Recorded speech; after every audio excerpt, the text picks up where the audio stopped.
They said it was just a pinch of white powder, harmless and ordinary. Yet in the winter of 1840, that powder would send an entire nation into hysteria, as a young wife was accused of murdering her husband with arsenic. Was Marie Lafarge a calculating poisoner hiding behind elegance and refinement? Or was she condemned by gossip, prejudice, and flawed science? In this episode, we'll uncover the haunting story of one of France's most infamous trials, a tale that blends gothic romance, forensic innovation, and the chilling shadow of death at the dinner table. Before we begin, don't forget to subscribe to the Macabre Record and let me know in the comments where in the world you're listening from. I always love seeing how far these stories travel. The air inside the courtroom was heavy, a suffocating mixture of curiosity, outrage, and morbid fascination. Every bench was filled, every corner crowded with townsfolk, journalists, and society's elite who had travelled miles to witness the spectacle. In the centre, beneath the stern gaze of judges, a small glass vial was lifted high for all to see. It looked almost innocent, filled with a chalky white powder that could have been flour, sugar, or dust swept from a windowsill. Yet the whispers coursing through the chamber made clear what it represented.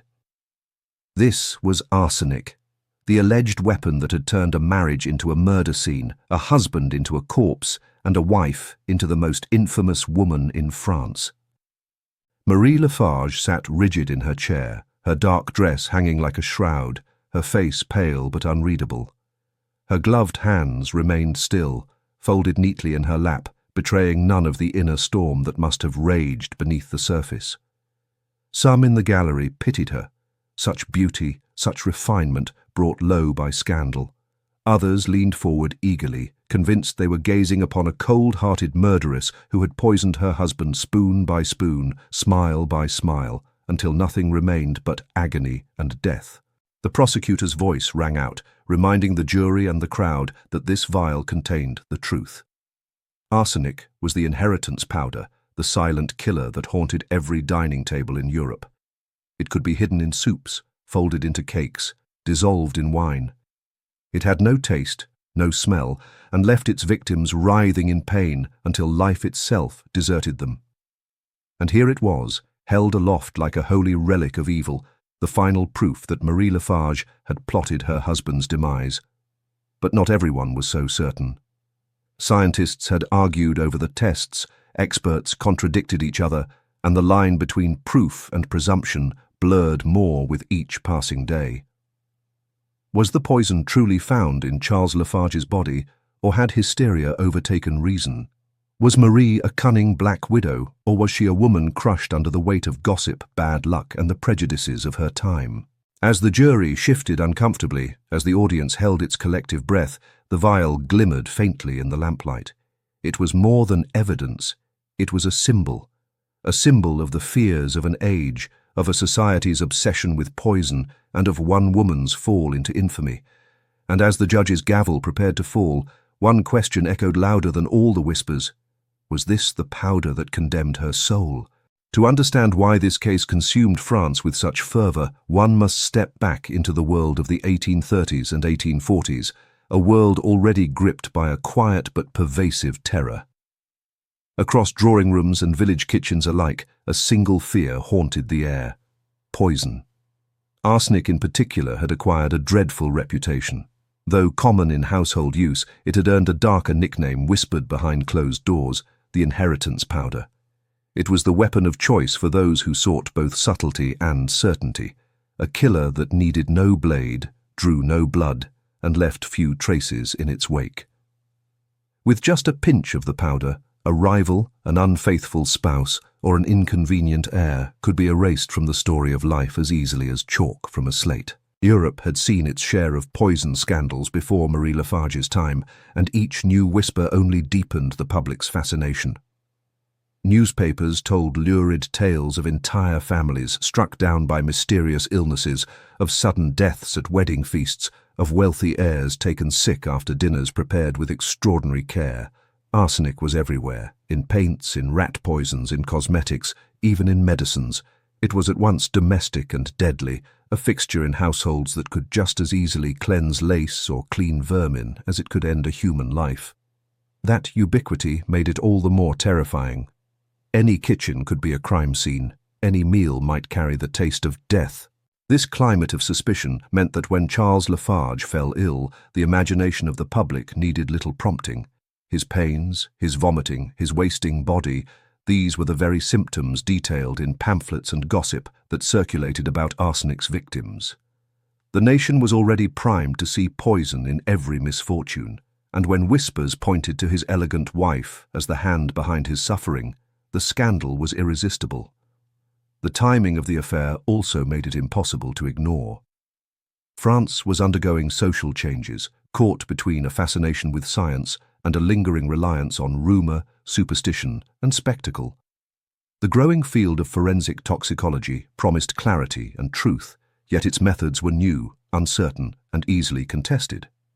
What better stage than a provincial courtroom for science to prove, or fail to prove, itself? And what better subject than a young woman, refined and literate, accused of committing the most intimate of crimes? Thus, long before verdicts were spoken, the court of public opinion had rendered its own. The Lafarge case was not merely a trial of one woman.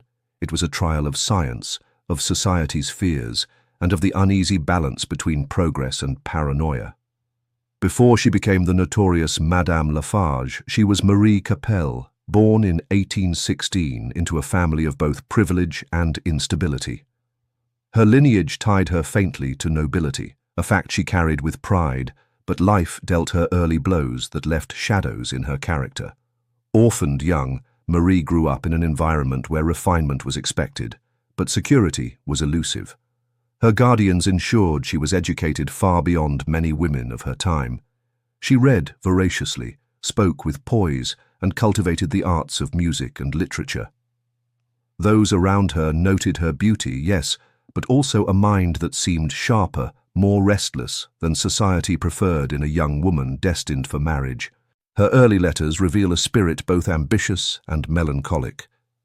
Marie longed for stability, for recognition, and perhaps most of all, for a life that would not waste her intelligence in trivial drawing-room gossip.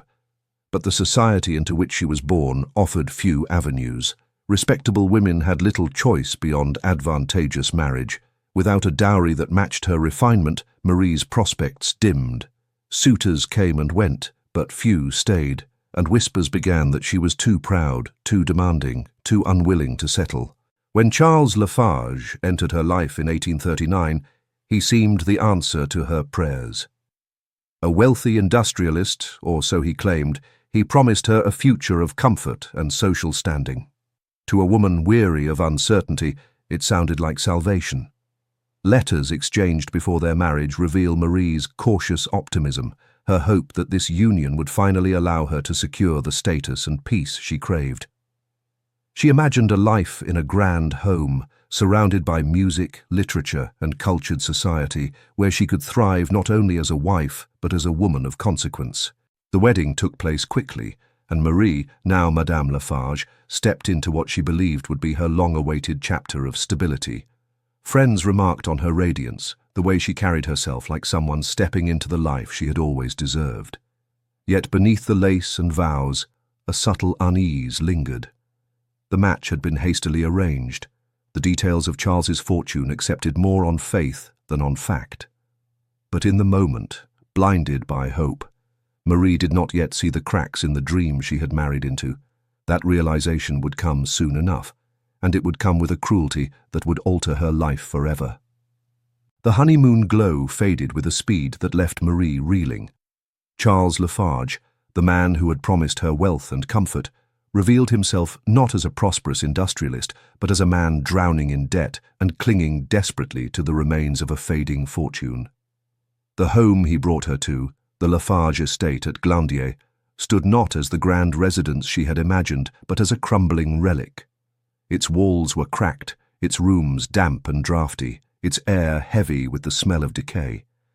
The splendor she had envisioned dissolved into mold, broken windows, and servants who whispered among themselves about the family's dwindling means. Marie had expected Parisian elegance. Instead, she was confronted with a provincial nightmare. The grand piano she had dreamed of playing never arrived.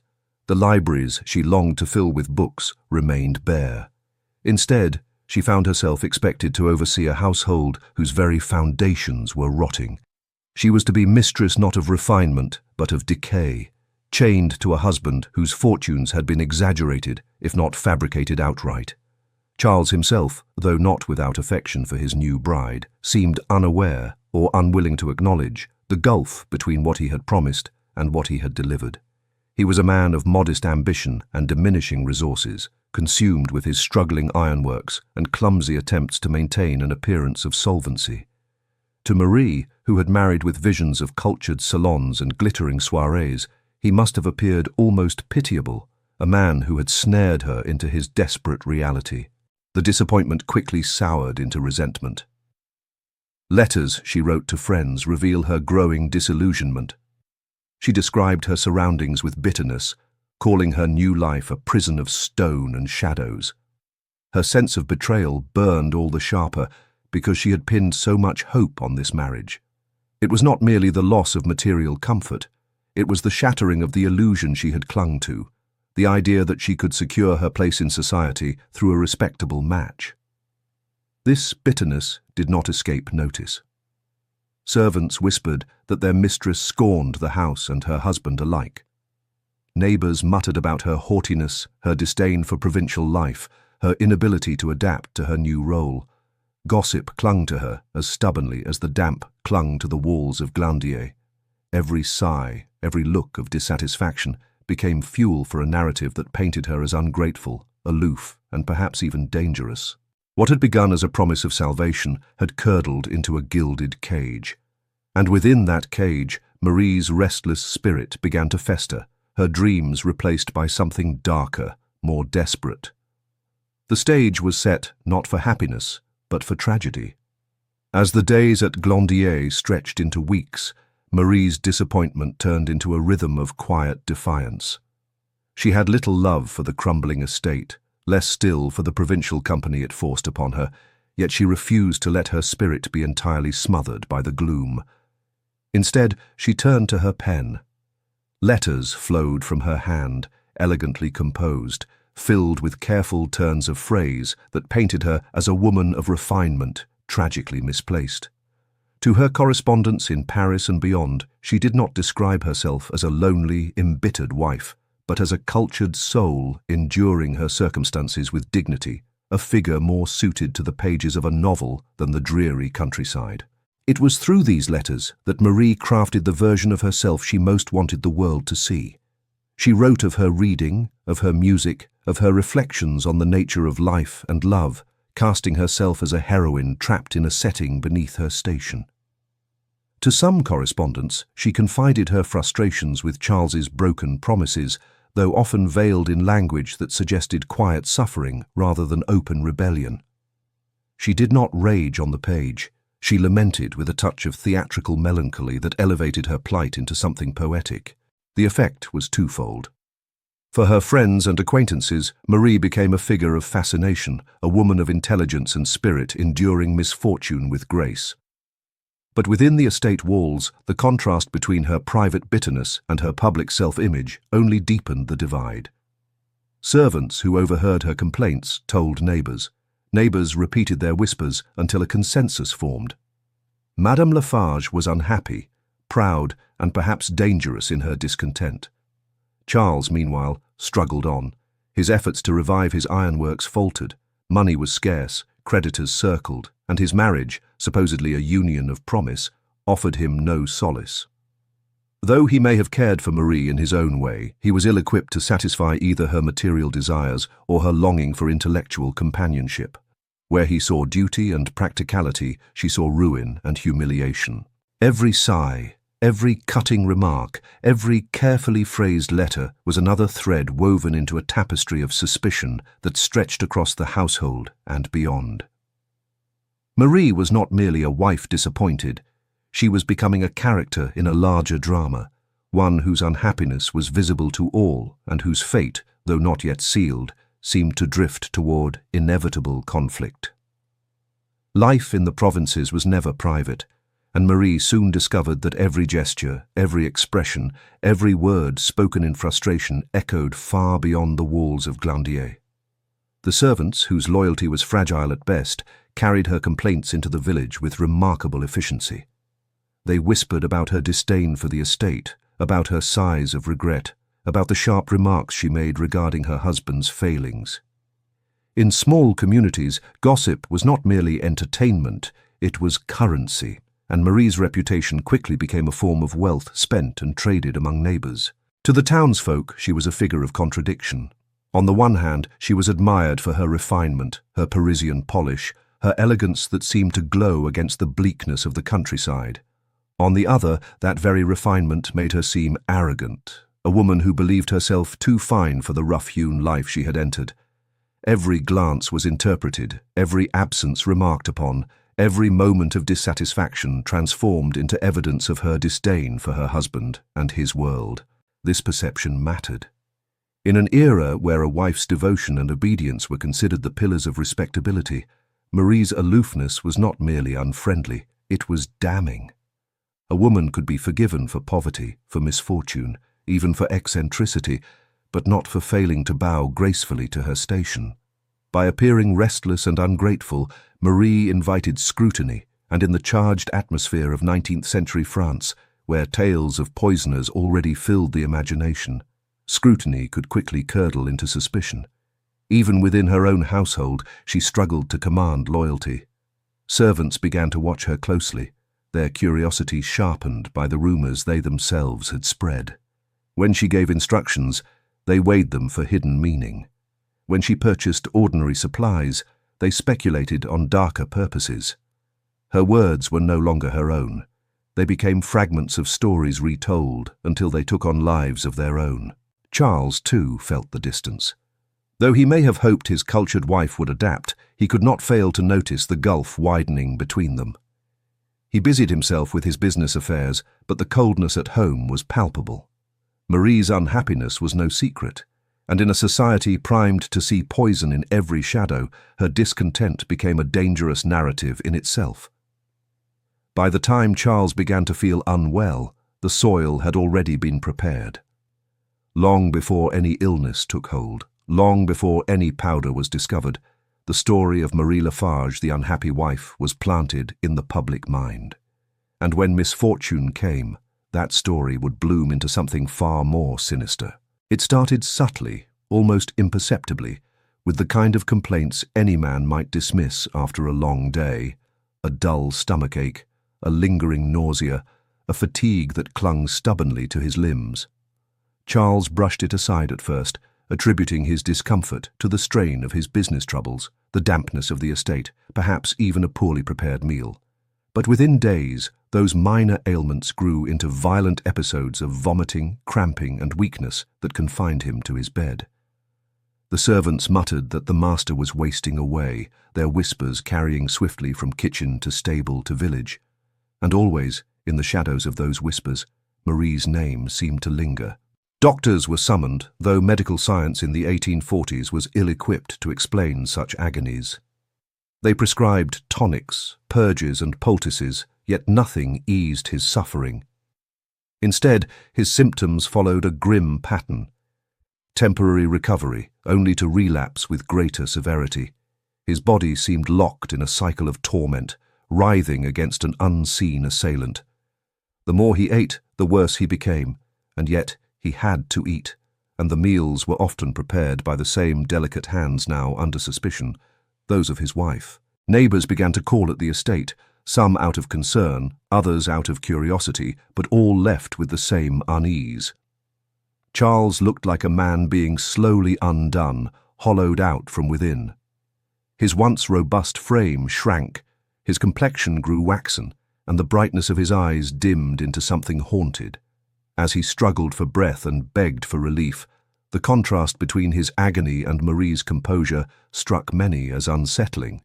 She remained poised, attentive in her duties, yet never frantic, never broken. To some, that calmness spoke of strength. To others, it hinted at calculation. The servants' gossip only fueled the fire. They recalled moments when Marie had urged Charles to take certain dishes, when she had baked cakes or prepared broths that seemed to coincide with his sharpest declines. They whispered of her purchase of arsenic at the apothecary, though she insisted it was for cleaning lace or controlling rats. In the charged imagination of the community, these explanations sounded thin, convenient, rehearsed. By now, the illness had become a spectacle, the story of a man's suffering entwined with the growing legend of his wife's supposed cruelty. Each groan from Charles's chamber echoed beyond the estate walls, feeding a narrative that could no longer be contained. And as his body weakened with every passing day, so too did Marie's hope of escaping the web of suspicion tightening inexorably around her. As Charles's condition worsened, the whispers that had followed Marie from the very beginning now hardened into something more ominous. Servants spoke of strange errands, of their mistress instructing them to fetch arsenic from the local apothecary. When questioned, Marie herself admitted to buying it, though she did so with an air of nonchalance, as though the purchase were too ordinary to deserve scrutiny. She explained that the powder was meant for cleaning lace, a common enough household task, and at other times for mixing with water to rid the kitchen of rats. Both excuses were plausible, yet the timing was unfortunate. Each visit to the chemist, each small packet of white powder brought into the house, seemed to coincide with a new wave of her husband's agony. The villagers, already inclined to mistrust the elegant outsider in their midst, seized on the details. They repeated them in shops, in markets, in taverns, each retelling sharpening suspicion into near certainty. In the collective imagination, Marie was no longer a dissatisfied wife. She was becoming a figure of menace, a woman who moved gracefully about the estate while quietly plotting her husband's destruction. Her explanations, no matter how reasonable, began to sound rehearsed, as though she were anticipating the questions long before they were asked. The servants, emboldened by the gossip outside, began watching her more closely inside. They noted how she would insist on preparing special cakes, on pouring certain drinks herself, on adding subtle touches to meals meant for Charles alone. Each act that might once have seemed the gesture of a caring wife was now reinterpreted as something sinister. Even the sight of her bending over a pan or carefully mixing a broth was enough to send murmurs through the household. It no longer mattered whether the meals helped or harmed. Perception had already taken root, and perception was often more powerful than fact. For Marie, the walls of Glandier seemed to tighten. She remained outwardly composed, still corresponding with friends in polished letters that cast her as a woman enduring hardship with dignity. But inside the estate, she had already been convicted in the minds of those around her. Every packet of arsenic, every spoonful of broth, every glance at her ailing husband was another stitch in the tapestry of suspicion. And as Charles continued to decline, the question grew louder in every whispered corner. Was this illness the hand of fate, or the hand of his wife? By the height of winter, Charles's illness had become a grim spectacle that no one in the household could ignore. His body, once sturdy and broad-shouldered, was wasted to a frail shadow of itself. He groaned through long nights of stomach cramps and retching, his sheets stained and his breath sour with the stench of sickness. At times he would rally, even sit up to take a few bites of food or sip a broth, and for a brief moment the household would believe the worst had passed. Yet, without fail, the reprieve would collapse into fresh waves of agony, each one worse than the last. The pattern became so regular, so predictable, that many began to whisper it was no ordinary disease. It seemed orchestrated, as though his suffering were being measured out by a hand unseen. Visitors remarked on the strange rhythm of his decline. Charles would be served a cake baked by Marie, or a glass of lemonade poured by her hand, and within hours his stomach would twist in torment. To some, these coincidences were too neat to dismiss. Servants carried these observations like firebrands into the village, fanning the flames of rumour. By the time news spread beyond Glandier, the tale had hardened. Madame Lafarge was killing her husband by degrees, spoon by spoon, sweet by sweet. Doctors, baffled by his persistent vomiting and wasting frame, tried every remedy they knew, opium tinctures, bleeding, restorative tonics, but nothing slowed the grim march of his symptoms. Though they did not yet speak openly of poison, The suspicion hovered at the edge of every diagnosis, like a shadow that could not be banished. And when they looked to Marie, they found no outward sign of panic or despair. She moved quietly about the house, attending to her husband with an air of composure that seemed to many entirely unnatural. Where others expected tears and hysteria, they found calm efficiency, and that calm in their eyes could only be explained by guilt. Charles himself wavered between gratitude and doubt. Some days he leaned on Marie as his caretaker, accepting her soups and drinks without question. Other days, as pain racked his body, he whispered fears to those who would listen, that his food tasted strange, that he suspected something hidden in his meals. His words, halting and fevered, carried the weight of a dying man's testimony. And in a time and place where rumour was as potent as proof, those whispers were enough to tip the scales of suspicion even further against his wife. On a bitter January morning in 1840, the long battle came to its inevitable end. Charles Lafarge, wasted and hollow-eyed, gasped through his final hours in the dim chamber of Glandier. His body, ravaged by weeks of unrelenting agony, seemed no longer his own, a vessel consumed by pain. The household gathered in tense silence as his breaths grew shallow, each one sounding like it might be the last. When the moment came, it was strangely quiet, no dramatic convulsion, no cry of farewell, just a final shudder, a rattling sigh, and then stillness. The silence that followed was heavier than the wails of mourning. Marie, dressed in black even before the burial, carried herself with the poise that had so unsettled many throughout his illness. She did not collapse or tear her hair in grief as the neighbours might have expected. Instead, she moved through the rituals of widowhood with composure, as if already resigned to this conclusion. To some, her calm was admirable, even dignified. To others, it was the mask of guilt. And in a community already primed to see her as the architect of Charles's demise, the absence of visible anguish became, perversely, its own form of evidence. The coffin was lowered into the earth under a sky heavy with frost, but the grave did not bury suspicion. If anything, it intensified it. The servants whispered of the powders purchased, of the cakes baked, of the broths stirred by Marie's hand. Neighbours recalled her dissatisfaction with marriage, her bitterness toward her circumstances, her aloofness. Every memory was reshaped into a piece of a puzzle that painted her as a black widow who had taken the inheritance powder to heart. And then came the turning point. Rumours reached the ears of the authorities. Poison was too grave a suspicion to be left to idle gossip.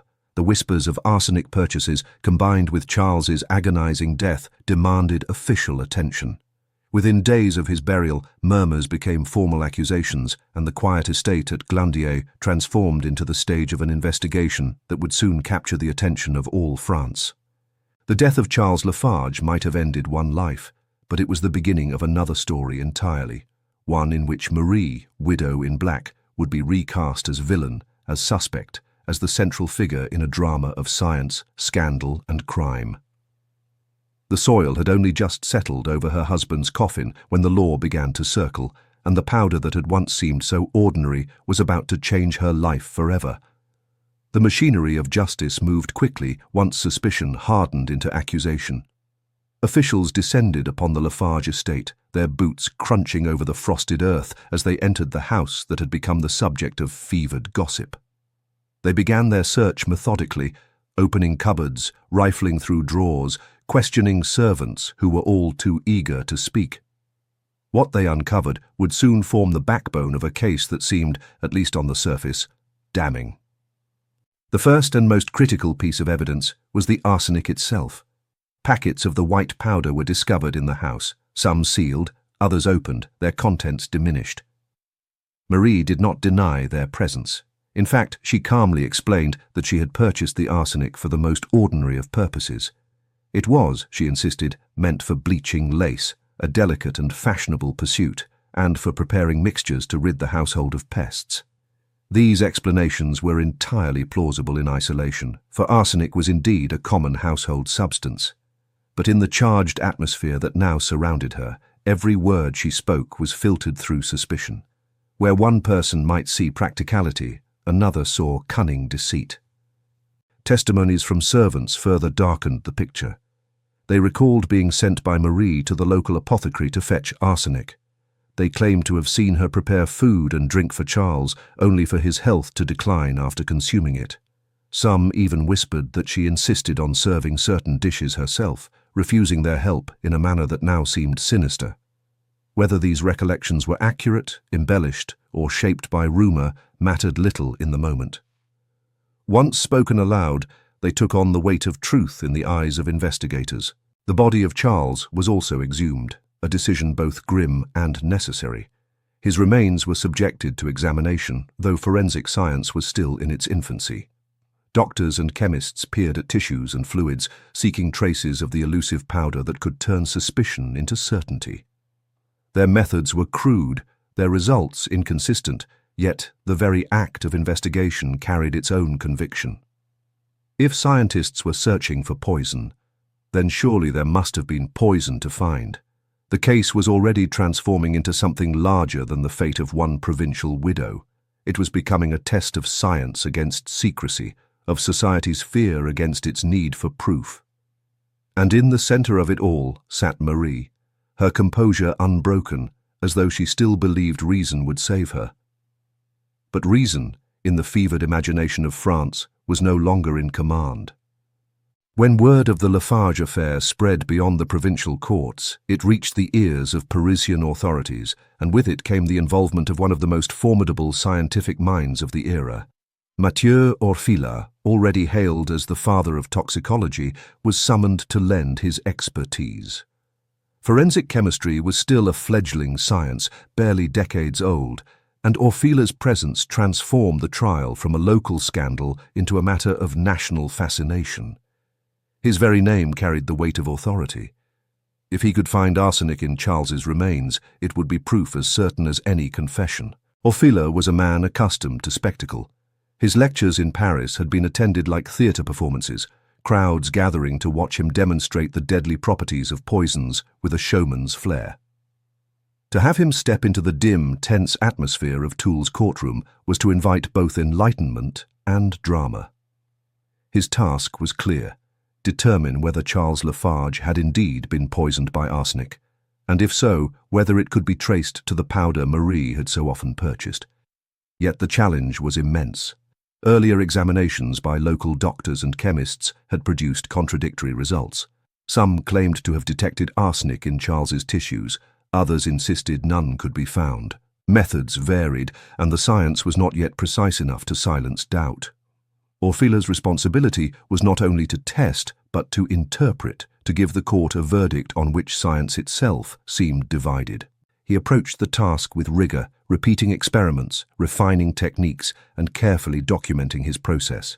Traces of arsenic were eventually reported in the body, but the amounts were minute, their presence disputed by Marie's defenders as either contamination or error.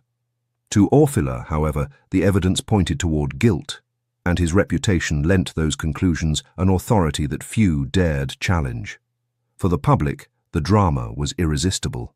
Here was modern science, the promise of truth distilled into a glass beaker poised to unmask a murderess, yet the very novelty of toxicology made its power double-edged.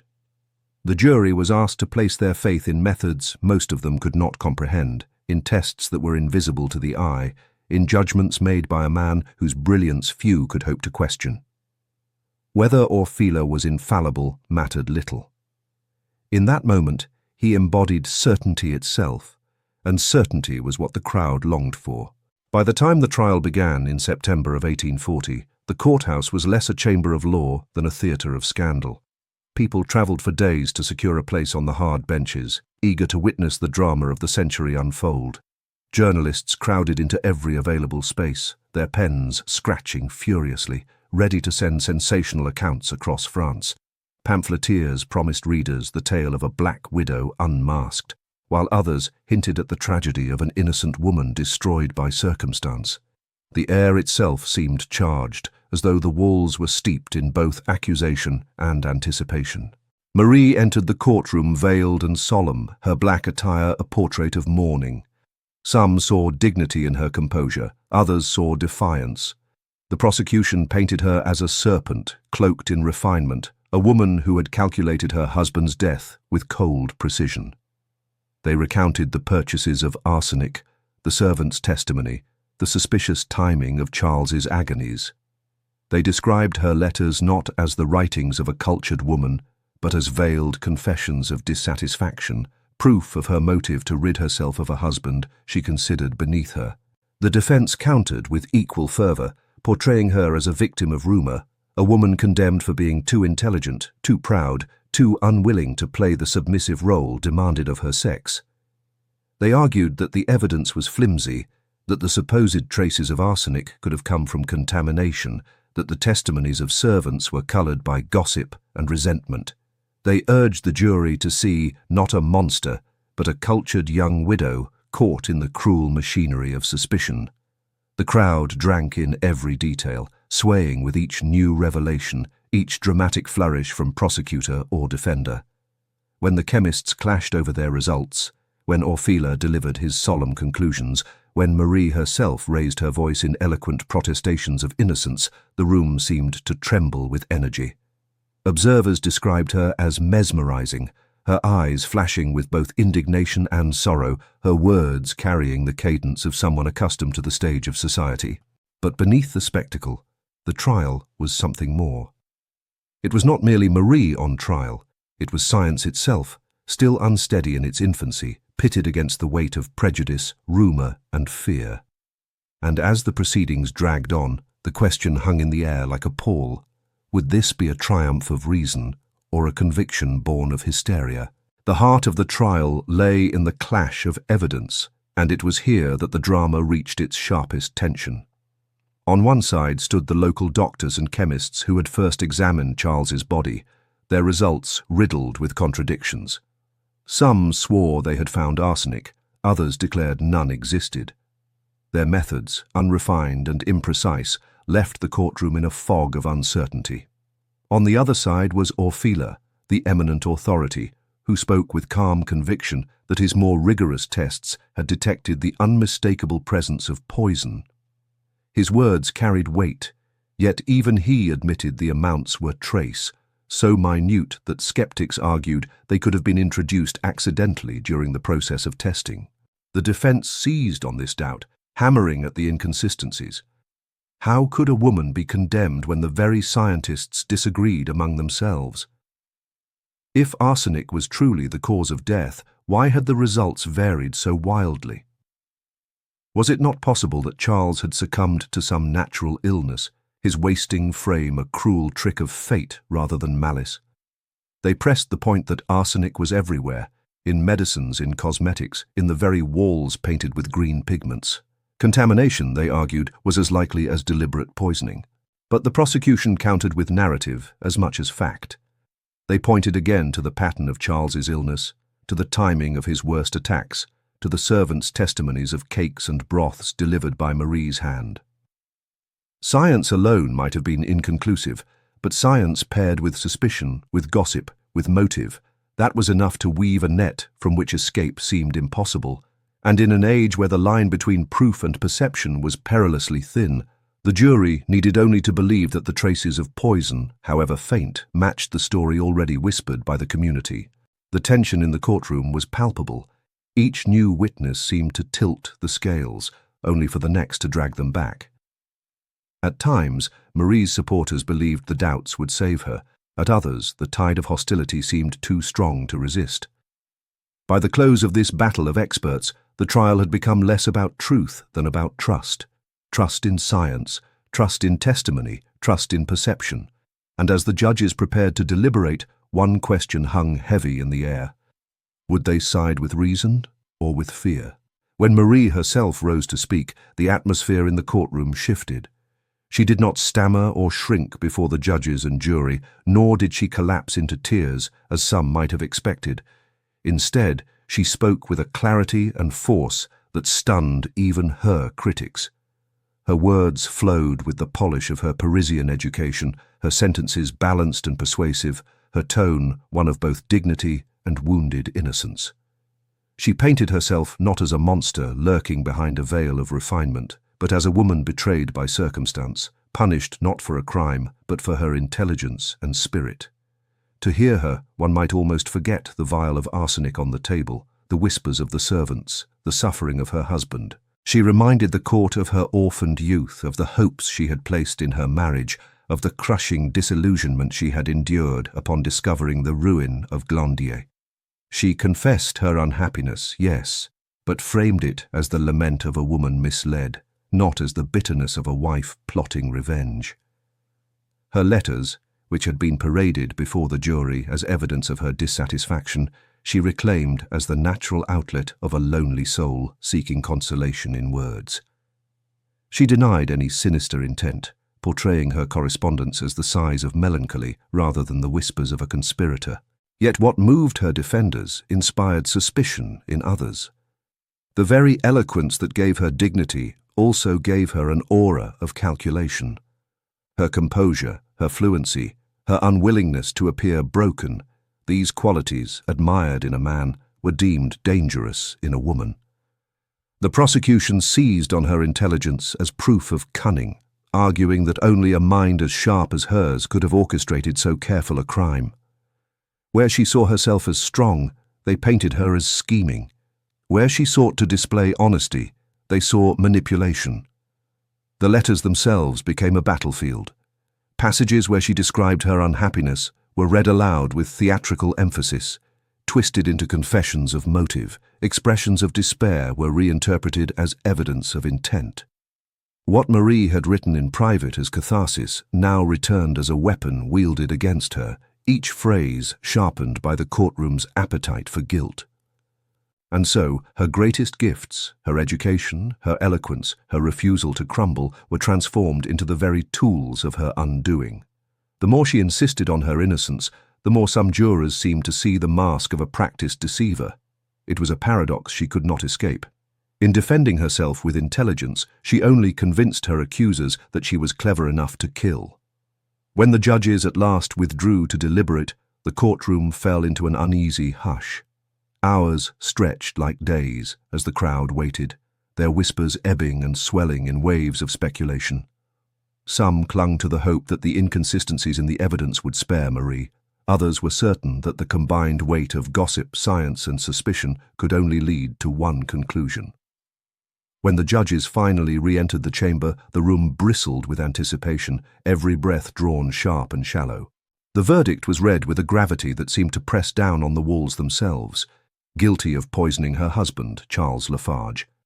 The sentence that followed was no less severe, life imprisonment with hard labor.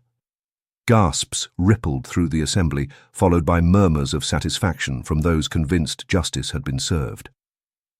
Marie, the refined widow in black, had been unmasked as a murderess, condemned not to death but to a punishment some considered crueler, a slow withering behind prison walls. Marie received the words with the same composure that had marked her throughout the trial. She did not collapse, she did not cry out. She merely stood, her face pale but steady, her bearing regal even in defeat. To her supporters, this was proof of dignity, a woman facing injustice with courage. To her enemies, it was confirmation of her guilt, the cold mask of a woman who had calculated every move and now accepted the consequence.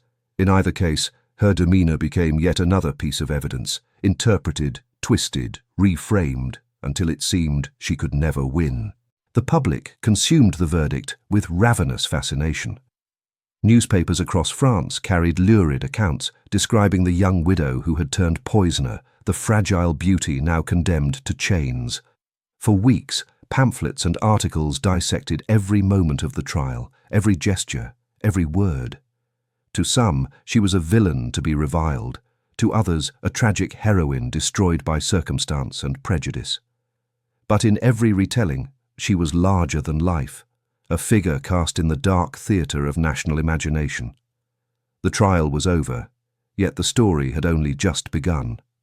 Marie Lafarge, now a convicted poisoner, was led from the courthouse to begin her new life behind bars.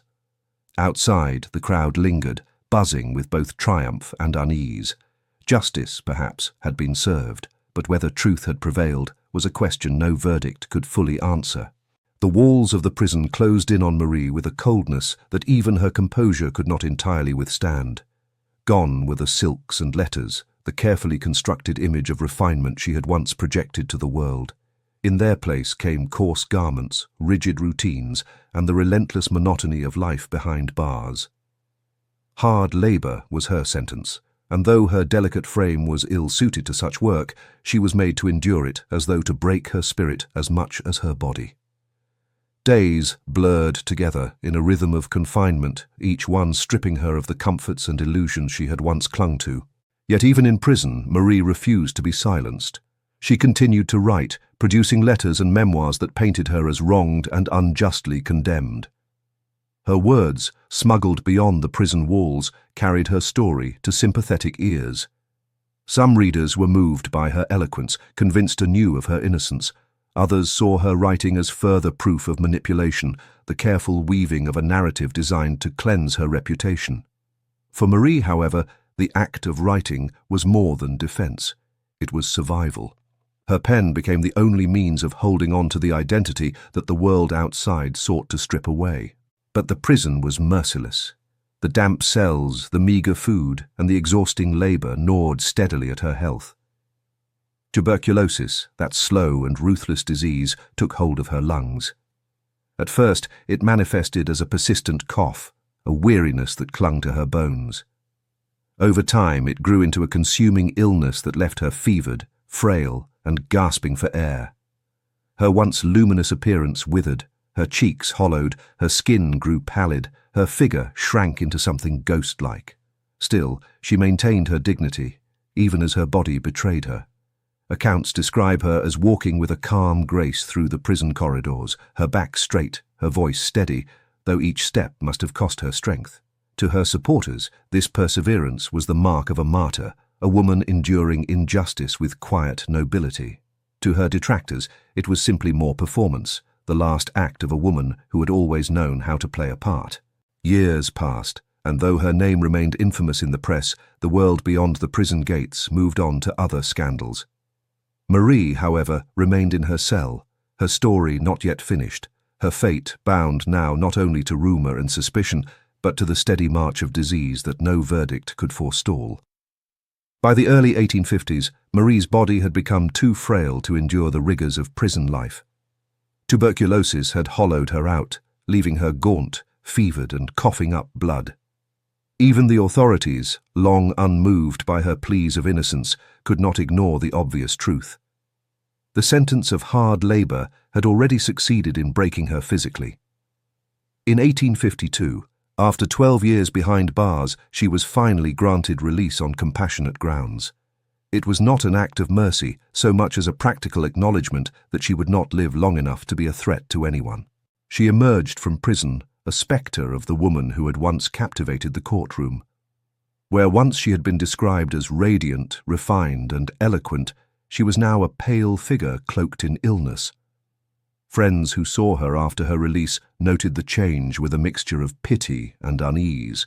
Her beauty had dimmed, her voice was weaker, her movements slow and strained. Yet even in that diminished state, she carried herself with the same composure that had marked her trial. If her body was ruined, her pride remained intact. Marie spent her final months under care, but there was no recovery to be had. Tuberculosis had already carved its path too deeply. She continued to write when she could, her letters tinged with both defiance and resignation. To the very end, she protested her innocence, framing herself as the victim of prejudice, bad science, and a society unwilling to forgive a woman who dared to be more intelligent and outspoken than her peers.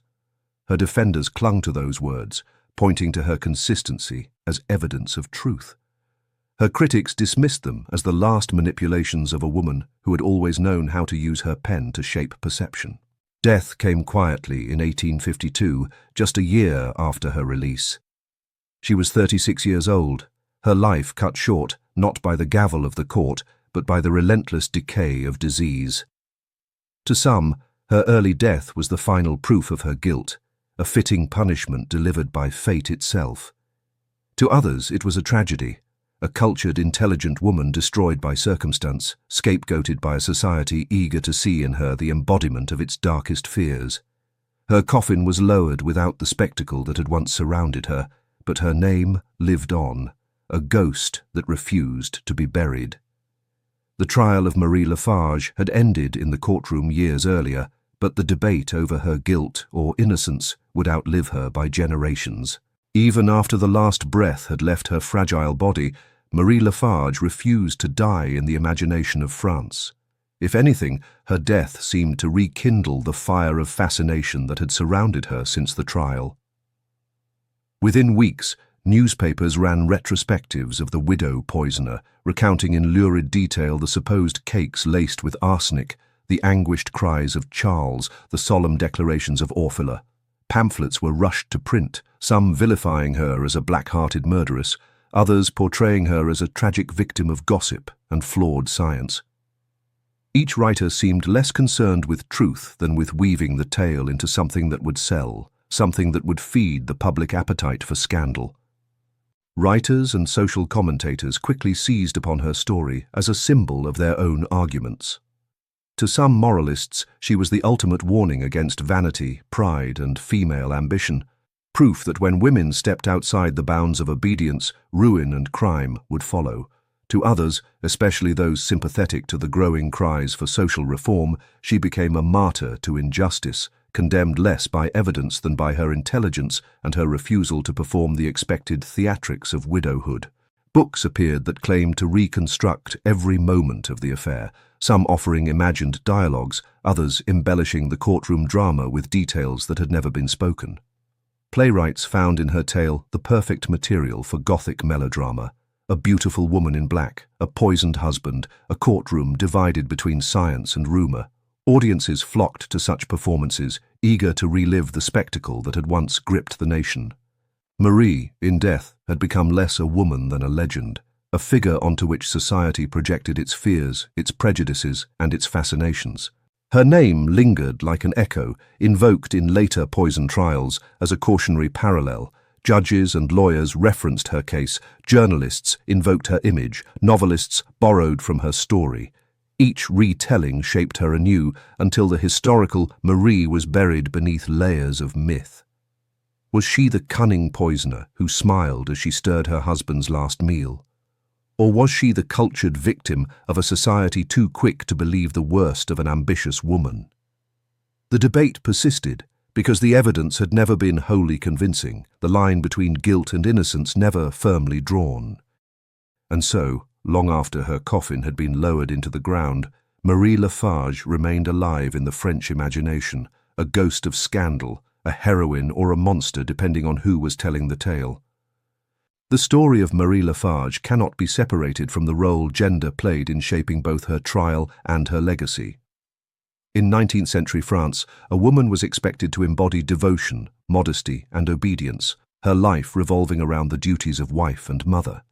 Intelligence, independence, and a sharp tongue, though tolerated in salons or among the privileged few, were qualities that often unsettled provincial society. Marie possessed all three, and it was these very traits that made her an object of suspicion long before a single grain of arsenic was ever found. Her pride was read as arrogance, her eloquence as manipulation, her composure as coldness. She did not cry at the right moments, did not faint or weep to fit the image of a grieving wife, and in failing to perform the expected theatre of femininity, she was judged more harshly than if she had simply collapsed into hysterics. The courtroom became not only a place where her guilt was weighed, but where her womanhood was scrutinized. The prosecution painted her dissatisfaction with her marriage as unnatural, as though an unhappy wife was in itself evidence of crime. Her writings, filled with melancholy reflections, were interpreted not as the venting of a lonely spirit, but as dangerous proof of ambition and malice. If a man had written such words, they might have been dismissed as mere literary flourish. In the hands of a woman, they became weapons used against her. Even her intelligence, which might have been admired in another context, was twisted into a sign of deceit. The idea that she could defend herself with calm eloquence was not taken as a mark of truth, but as a performance too clever by half. A woman who spoke well was, by implication, a woman who could lie well. And so Marie found herself trapped.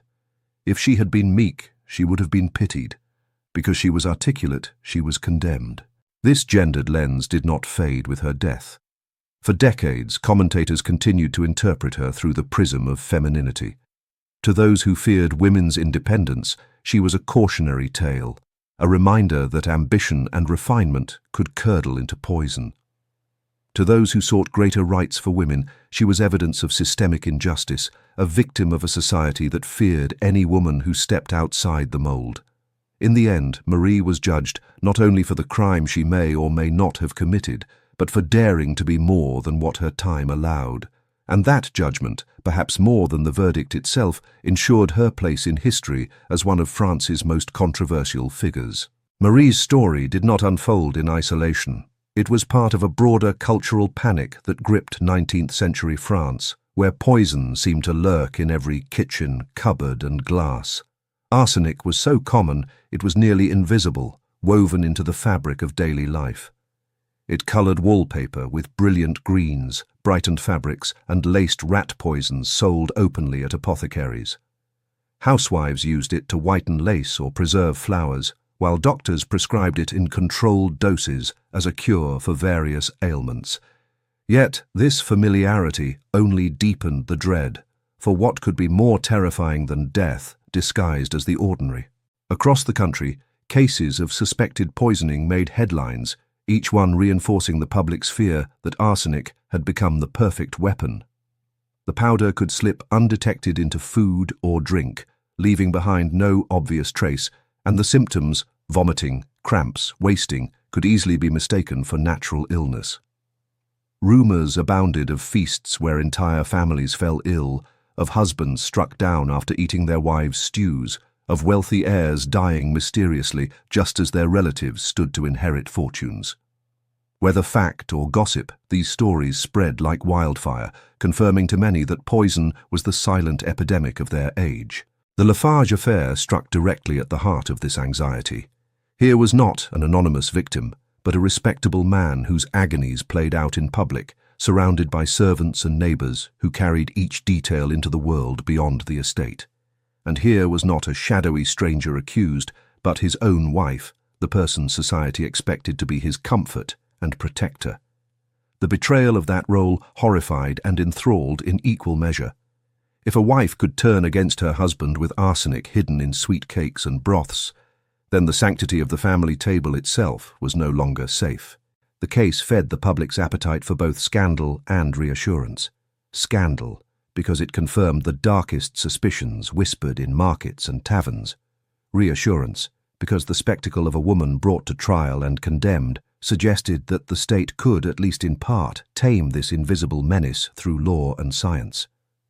The courtroom became not only a stage for Marie's fate, but a symbolic battle against the spectre of poison haunting France. In this sense, Marie was less an individual than a vessel for collective fear. Her name became shorthand for a society's terror of the unseen, the lethal possibilities hidden in the most domestic of settings. And in the panic that followed, truth and myth fused so tightly together that untangling them became nearly impossible. If the trial of Marie Lafarge had been only a tale of gossip and scandal, it might have faded with the turning of the decade. What ensured its permanence in history was not merely the drama of a suspected poisoner in black, but the role it played in shaping the emerging science of forensic toxicology. Until the 1840s, the courtroom often relied on testimony, rumor, and circumstantial clues. Poisonings in particular were notoriously difficult to prove. A victim's agonies could mimic natural illnesses. A body might reveal nothing to the naked eye. Without reliable tests, convictions often hinged on suspicions more than on evidence. The Lafarge affair changed that. By summoning Mathieu Orfila, France placed science at the very center of the trial.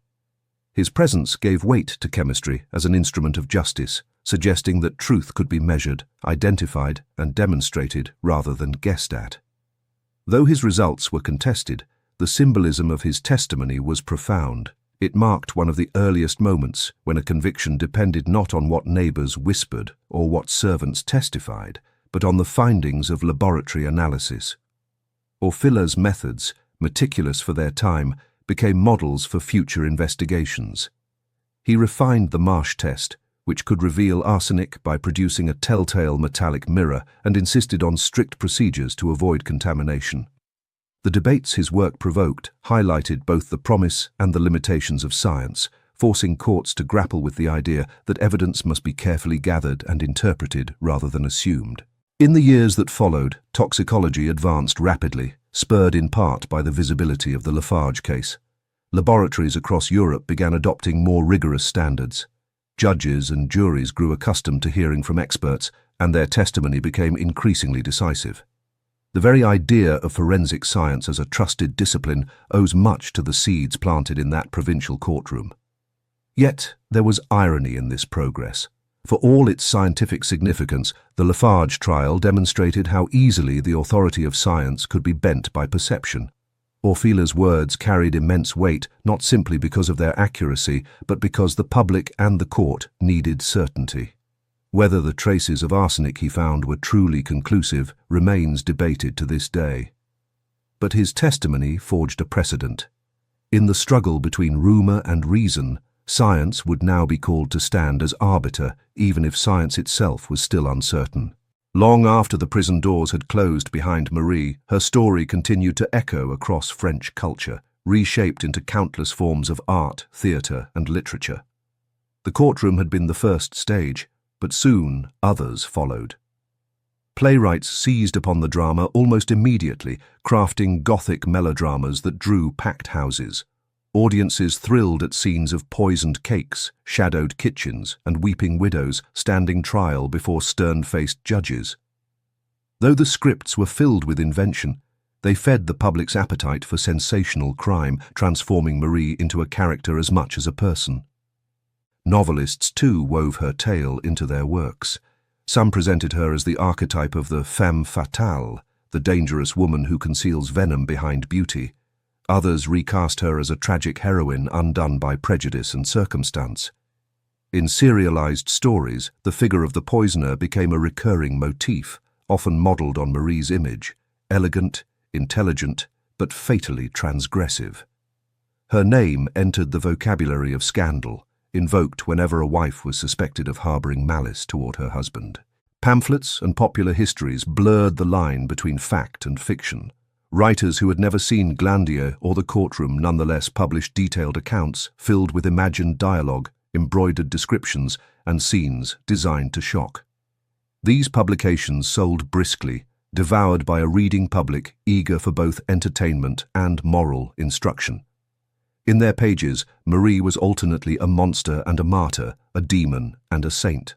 The truth of her life mattered less than the power of her story. Even the visual arts contributed to her legend. Illustrations in newspapers depicted her in stark contrasts, sometimes fragile and pale, the picture of innocence, other times with eyes narrowed and lips curved in a sinister smile. Each image reinforced the idea that she could be read in opposite ways, that she was both everything society feared in a woman and everything it pitied. Her case also influenced the Gothic imagination more broadly. The idea of domestic spaces, kitchens, dining tables, marriage beds, concealing instruments of death became a recurring theme in literature. The figure of the poisoner, beautiful but deadly, cast a long shadow over European culture, and Marie's trial provided one of its most potent inspirations. Thus, Marie Lafarge lived on not only in legal texts, but in stories, plays, and images that reached far beyond the facts. She became, for better or worse, a cultural symbol of fear, of fascination, and of the dangerous allure of the mysterious woman. The question of Marie Lafarge's guilt has never truly been settled. From the moment the verdict was pronounced, doubts shadowed the conviction. The evidence, though dramatic in the courtroom, was fragile under closer examination. The traces of arsenic said to have been found in Charles's body were minute, and the testing methods, though groundbreaking at the time, were prone to contamination and error. Later scholars would point out that the very chemicals used in the analysis could have introduced false positives, raising the unsettling possibility that the proof of poisoning was less certain than the jury had believed. Supporters of Marie argued that she had been condemned more by perception than by science. They pointed to the prejudices of the time, the belief that a woman who was proud, educated, and composed must necessarily be deceitful. They noted how her letters, written in moments of loneliness and frustration, had been twisted into evidence of malice. To them, she was not a poisoner, but a victim, sacrificed to satisfy a society gripped by fear of arsenic and suspicion of women who defied convention. Yet her defenders could not erase the troubling coincidences.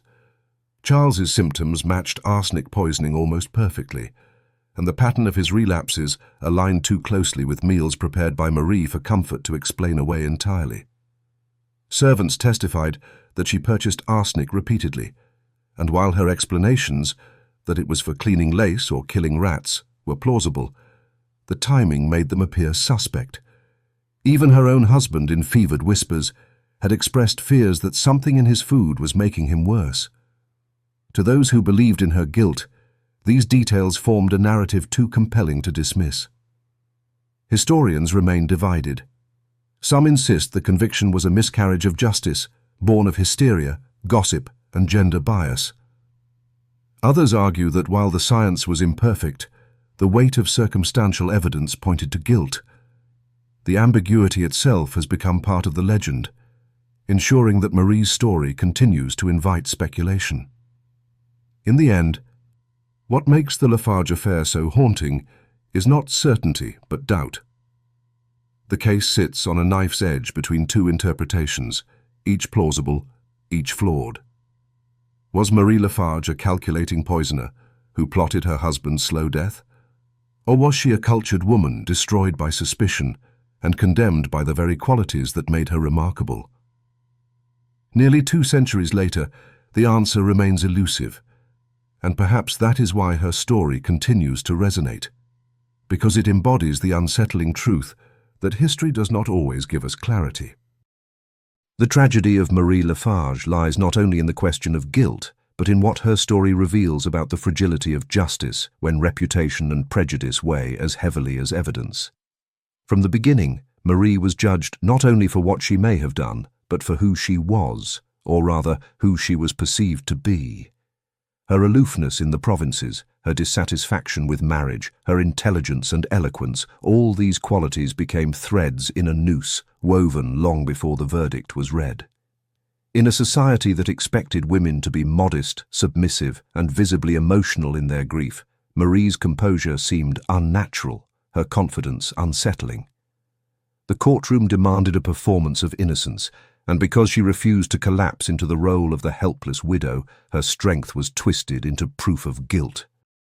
The trial also demonstrated how easily narratives can overpower facts. Servants' testimonies, colored by gossip and resentment, were treated with the same seriousness as scientific findings. Letters written in private despair were recited in public as if they were confessions. Even science itself, still in its infancy, became a tool less of certainty than of persuasion. Orfila's testimony carried the authority of progress, but the hunger of the public and the court for a story of betrayal and poison made his words resonate far beyond their true weight. Truth in the Lafarge affair was not uncovered so much as constructed. And yet, the story also reflects something darker in human nature, the desire for villains.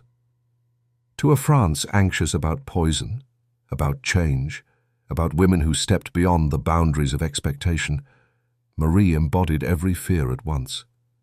She became the perfect vessel for society's anxieties, and her condemnation satisfied more than a legal demand.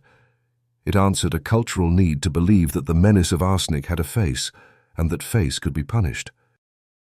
But if justice can be bent by reputation, if the strength of character can be reframed as cunning, if science can be wielded more as theatre than as proof, what does that say about its certainty? The Lafarge affair forces us to confront an uncomfortable truth, that guilt in a courtroom is not always the same as guilt in reality. In Marie's case, the law pronounced her guilty. History, however, remains undecided. And perhaps the true lesson of her story is not whether she poisoned her husband, but how quickly justice itself can be poisoned when prejudice and fear outweigh reason. The Lafarge affair was more than a trial. It was a Gothic drama written in reality, steeped in imagery that seemed torn from the pages of a dark novel. Arsenic itself carried an aura of the uncanny, a substance as ordinary as flour, yet as lethal as any blade, invisible to the senses, slipping silently into meals and leaving behind only agony. It was death concealed in sweetness, poison hidden in the comforts of home. Few things could have struck the imagination more deeply than the idea that a cake baked by a loving hand could carry within it the seed of destruction. In this way, arsenic became not merely a weapon, but a symbol, the embodiment of betrayal, of corruption hidden beneath refinement, of the danger that lurked in the most intimate spaces. Even the setting seemed to conspire with the narrative. The estate at Glandier, where the tragedy unfolded, was no glittering mansion, but a crumbling relic, damp and decayed, its grandeur reduced to shadows. The cracked walls, the draughty rooms, the smell of rot in its corridors, all became metaphors for the marriage within. Just as the house was falling into ruin, so too was the relationship between Marie and Charles, its foundations weakened by disappointment, mistrust, and suspicion. The very stones of Glandier seemed to whisper the story of decay, as though the building itself had borne witness to the poisoning and absorbed it into its bones. And at the center of this tableau stood Marie, veiled in black, her composure unbroken even as accusations swirled around her. To some, she was the Gothic heroine, unjustly accused, her beauty and intelligence casting her as a tragic victim. To others, she was the archetypal femme fatale, a spectral figure who smiled as she delivered death, her calmness the mask of a black widow. In either telling, she belonged to the realm of Gothic imagination, a woman transformed into an icon of both fascination and fear. It is perhaps this combination, the invisible poison, the decaying estate, the enigmatic widow, that has allowed her story to endure. The Lafarge affair was not just a crime. It was a drama drenched in atmosphere, a true Gothic tale where home became a prison, food became a weapon, and love itself became the stage for betrayal. It was a story that demanded retelling, not only for its facts, but for its haunting imagery, which seemed destined to outlive all certainty of truth. The Lafarge affair did not end with Marie's death. It became a template, a touchstone against which later poison cases were measured. Whenever a mysterious illness struck a household, whenever a husband wasted away after meals prepared by his wife, journalists were quick to invoke her name. Another Lafarge, they would write, as though her case had birthed an entire category of crime. Indeed, in the decades that followed, France saw a string of poison scandals, some proven, others speculative, each one magnified by a press eager to feed the public's appetite for tales of betrayal at the dinner table. Later poisoners, both real and imagined, carried echoes of Marie. Mary Ann Cotton in England, accused of dispatching husbands and children with arsenic, was cast in similar terms. The Black Widow whose domestic duties concealed sinister intent. The infamous angel makers of Nagirev, Hungarian women who turned to arsenic to rid themselves of abusive spouses, were written about with the same lurid fascination. Even in literature, the figure of the elegant, cultured woman suspected of secret murders became a stock character, shaped in no small part by the Lafarge legend. But beyond poison itself, her case foreshadowed the modern phenomenon of media-driven hysteria. The speed with which her trial became national news, the sensational pamphlets, the crowded galleries, it all mirrors the way contemporary scandals explode across newspapers, radio, and today, digital screens. The details may differ, but the rhythm is the same. A crime, an arrest, a dramatic trial, and a public eager to consume every moment, to form judgments long before verdicts are delivered. In this sense, Marie Lafarge can be seen as one of the first media criminals, her life and reputation shaped as much by what was written about her as by the actual evidence presented in court. Even the scientific angle, the reliance on expert testimony that was contested and debated, feels strikingly modern. Today, juries grapple with DNA evidence, forensic technology, and psychological profiling, tools far more advanced than Orfila's Marsh test, but no less contested in their interpretation. Just as in 1840, science offers authority, but it also invites skepticism, especially when it arrives cloaked in complexity the average person cannot fully understand. Thus, the Lafarge affair endures not simply as a Gothic relic of the past, but as a mirror in which later generations can see their own anxieties reflected. It was the first in a line of trials where crime, science, gender, and media collided, an uneasy fusion that continues to shape our understanding of justice today. Nearly 2 centuries have passed since Marie Lafarge first stood before a jury, the small vial of arsenic raised as the symbol of her guilt. Time has not silenced her story. Instead, it has deepened the mystery. Historians still debate her crime. Writers still revisit her tale, and her name still hovers like a ghost in the annals of infamous trials. She has become more than a woman, more than even an accused poisoner.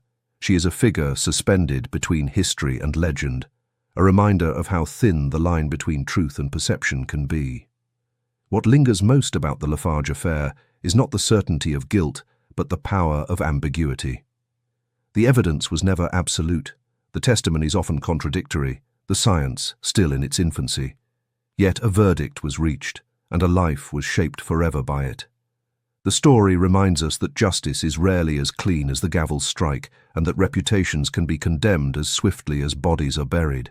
Marie's life ended at just 36, her body wasted by disease, her name forever entwined with whispers of poison. But her afterlife, in books, plays, newspapers, and now our retellings, remains vibrant.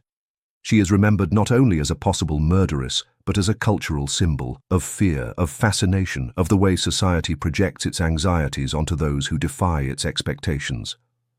The Gothic atmosphere of her story, the invisible poison, the decaying mansion, the composed widow, ensures that she endures not as a mere criminal case, but as a haunting tale, one that seems destined to echo as long as people fear what they cannot see. And perhaps that is why we return to her, generation after generation. Not because we are certain of her guilt, but because we are not. Because the mystery leaves space for our own fears, our own doubts, our own interpretations. In Marie Lafarge we see both the Black Widow and the misunderstood victim, both the cold poisoner and the tragic heroine. So, who was she really? Was Marie Lafarge the calculating woman who slipped arsenic into her husband's meals with a steady hand and an unflinching heart? Or was she a victim of prejudice, condemned less for her actions than for her intelligence, her pride, and her refusal to play the part demanded of her? The evidence may never give us a final answer, and that, perhaps, is the most unsettling truth of all.